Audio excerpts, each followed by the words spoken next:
The big news this last weekend was that Jeffrey Epstein allegedly committed suicide in prison. To the surprise of many prison experts, he was just taken off suicide watch for unknown reasons just days prior to the event. Very convenient. But this is something most conservatives predicted. Epstein has been a topic of conversation among conservatives for a long time, while mainstream media and the left basically ignored the man. Epstein was finally arrested on July 6, 2019, and charged with child sex trafficking and multiple conspiracy charges. It was believed that he transported clients on his plane labeled the Lolita Express to his island now known as Pedophile Island. That is where he kept underage women that would perform sex acts on the clients. After his arrest, Epstein was considered a flight risk and was denied bail due to his large wealth and property in foreign countries. Though common knowledge on the right, the reason Epstein was previously ignored by the left and mainstream media was because one of his alleged clients was Bill Clinton. So of course the liberal media swept it under the rug to help protect one of their own yet again. The only reason some believe that Epstein was finally arrested after all this time was because the left hoped they could link him to Trump in yet another attack on Trump's character. They believed they could tie Trump to Epstein based on photos of the two together, usually at some sort of charity function. This tactic by the left backfired like so many of their previous attempts to bring down Trump. For one thing, since Trump took office, there has been a record number of pedophiles arrested. For another, Trump didn't respect Epstein and even kicked him out of one of his resorts in Mar-a-Lago. Trump said,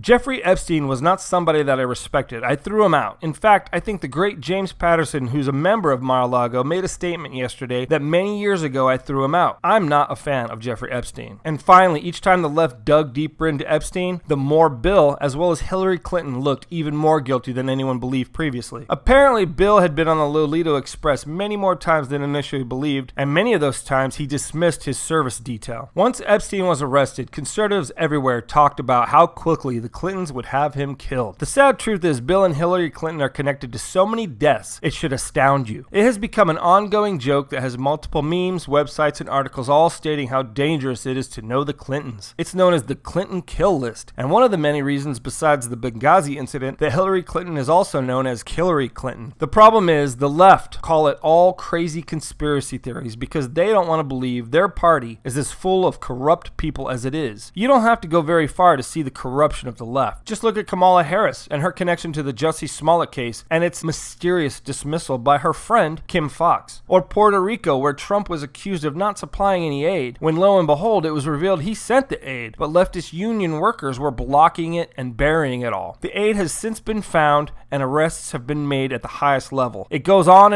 with the left, but Bill and Hillary Clinton are the worst. Not only that, but the deep state and internal corruption against Trump has all but been proven with illegal use of FISA warrants and the creation of fake dossiers. Unfortunately, delusional people on the left have already started saying Trump was behind Epstein's death, and the hashtag Trump body count is trending. But let's be real, Trump is not the one connected to one mysterious death after another. The Clintons have now been connected to roughly 300 deaths as of today. Many on the left like to believe that they have all been debunked and simply conspiracy theories by nuts, but that simply is not the case. Here's one list that is floating around on the internet.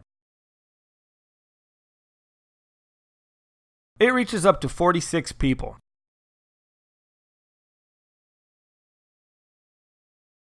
A couple of noteworthy deaths on the list are Ron Brown, Suzanne Coleman, Herschel Friday, and Ed Willie. Ron Brown was a former Secretary of Commerce and former DNC chairman. A pathologist close to the investigation reported that there was a hole in the top of Brown's skull resembling a gunshot wound, despite him dying in a plane crash. At the time of his death, Brown was being investigated and spoke publicly of his willingness to cut a deal with prosecutors. A few days later, the air traffic controller connected with Ron Brown's plane committed suicide. Suzanne Coleman reportedly had an affair with Bill Clinton when he was the Arkansas Attorney General. She died of a gunshot wound to the back of the head, but it was somehow ruled a suicide. She was pregnant at the time of her death. Herschel Friday, attorney and Clinton fundraiser, died March 1st, 1994, when yet another plane exploded. Ed Willie, Clinton fundraiser, found dead November 1993 deep in the woods in Virginia of a gunshot wound to the head. It was also ruled a suicide. But Willie died on the same day his wife Kathleen Willie claimed Bill Clinton groped her in the White House. Willie was involved in several Clinton fundraising events.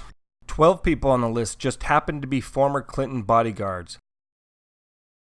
Even though the list only reaches 46, the number jumps up drastically because they are also connected to the destruction of TWA 800 on July 17, 1996, which killed 230 people. The FBI interviewed 250 witnesses, all of which said they saw something like a missile streak up from the ground and hit the plane.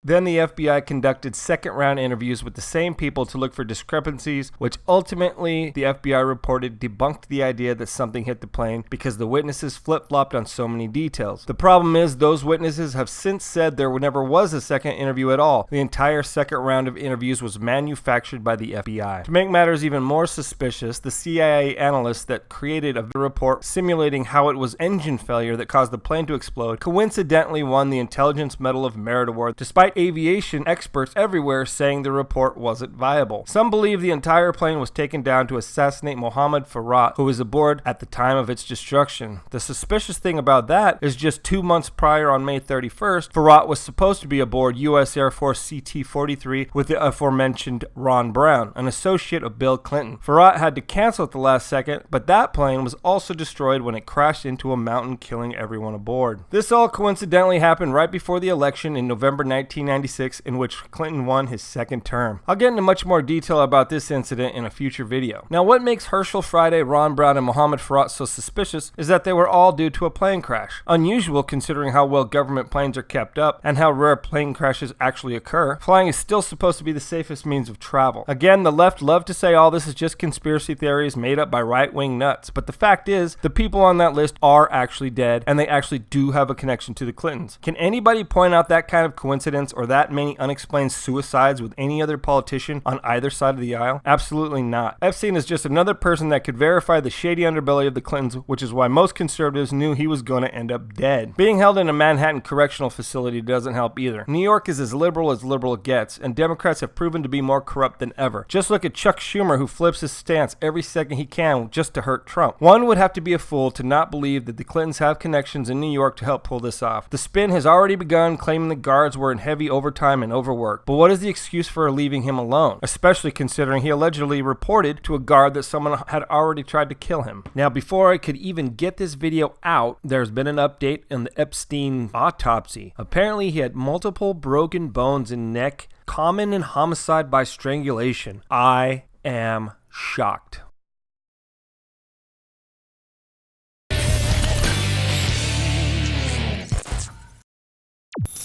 If you like this video, go ahead and click the thumbs up, and don't forget to subscribe to my channel if you want to be updated with new content.